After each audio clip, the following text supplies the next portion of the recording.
Hi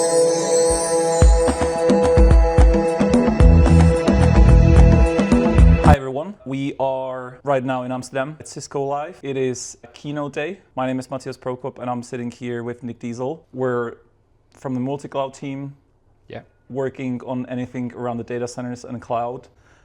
This is first time for Nick being at Cisco Live. It's been great to have you here.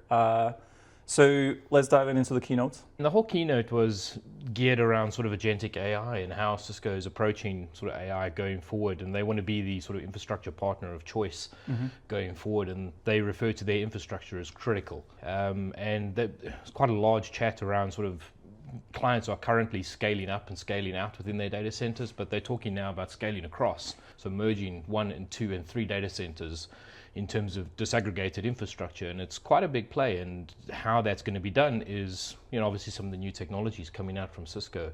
So they're looking into both, switching with developing their own Silicon One infrastructure as well. That's going into the new Cat 9K switches, some of the new 8100s, I think it is as well.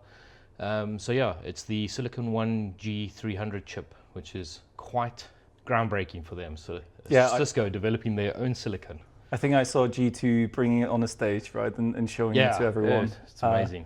Yeah, it's beautiful piece of hardware. One of the new announcements around the switches were about liquid cool versus air cooled switches. Yeah, so they are very much hitting the limit of how much they can cool via air.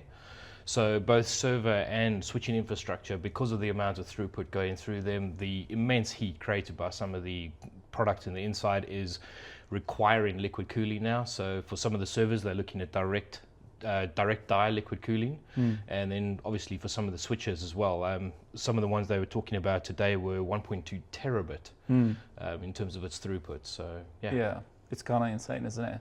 I think somebody was saying that, so basically they're like 2 same switches, one is air cooled, the other one is liquid cooled.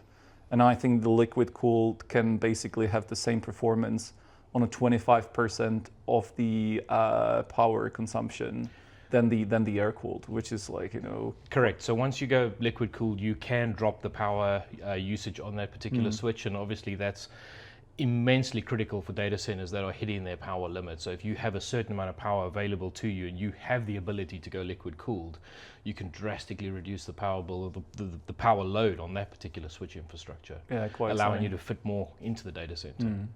So let's zoom out from the hardware. How about the software? Was there anything interesting? Well, software was interesting. So Cisco's continuing their mission of bringing everything together under one roof and sort of one pane of glass. And that sort of continues with the new Cisco Nexus One Dashboard. So that's going to obviously include the traditional Nexus Dashboard, the HyperFabric, which is the new switching from Cisco as well, and a few other key components and dashboards under one roof. So sort of a unified platform to view everything from. Yeah, I think what is unique with Cisco, the whole angle on the AI data center is around security, right? So correct. Has there been any announcements around the AI factory security? Yeah, so they very heavily connected with NVIDIA, and they're doing AI factories in conjunction with NVIDIA, and they're making security a very intrinsic thing and sort of built into the switches as well. So including both NPUs and DPUs in the switches themselves to address security at the forefront. And obviously going forward with agentic AI and these agents and inter-agent communication, security is obviously key going forward, and Cisco wants to be a big part of that. Great. So anything outside of AI, which was interesting? No, there wasn't a lot outside of AI. Obviously Cisco released a little while ago as well the Cisco Unified Edge platform, which is the new little sort of chassis server with 5 U's in it. That feels like, it's been years ago. With all the announcements, right? That feels like... It seems like years ago, yeah, definitely. But, they're sort of talking now, and the way G2 put it, and that they were talking about creating tokens at the edge. Right. So if you're looking at this little unified edge platform, and you can actually put GPUs in it, or you could use the CPUs for inferencing, but it's actually token generation at the edge, sort of taking some load off the data center itself, and keeping the token generation and the AI as close to the applications and where it's needed as possible. Was there anything specific you think they missed out in the keynotes, like, where you would feel like, maybe they should mention it, they didn't? Nothing particularly. I was sitting with the rest of the Natilikans as well, and there was a little bit less love given to collab and things like that. The keynote itself was very AI driven, but everything sort of AI. Whether it was collab, it was AI in collab. Whether it was networking, it was AI in networking.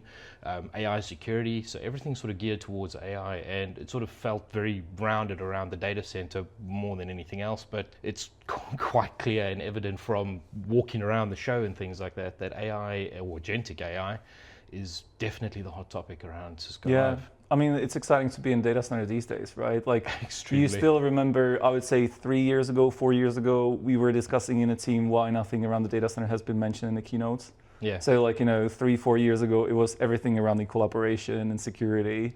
Now it seems like that attention moved back to the data centers, and most definitely with AI moving from standard chatbots to agentic, it's the time of the data center, and like I say, with the disaggregated data centers and things like that, it is moving very fast. And I think if companies don't adapt very quickly, which Cisco seems to be at the forefront of, you're going to get left behind, unfortunately. Great. So what's the plan for tomorrow? Plan for tomorrow is going to be definitely more sessions, more vendor meetings, and continue the Cisco Live journey. Great stuff. Well, thanks, Nick, for the summary. Fantastic. It's been great to be there with you the whole day, and looking forward to spend 2 more days at Cisco Live with you.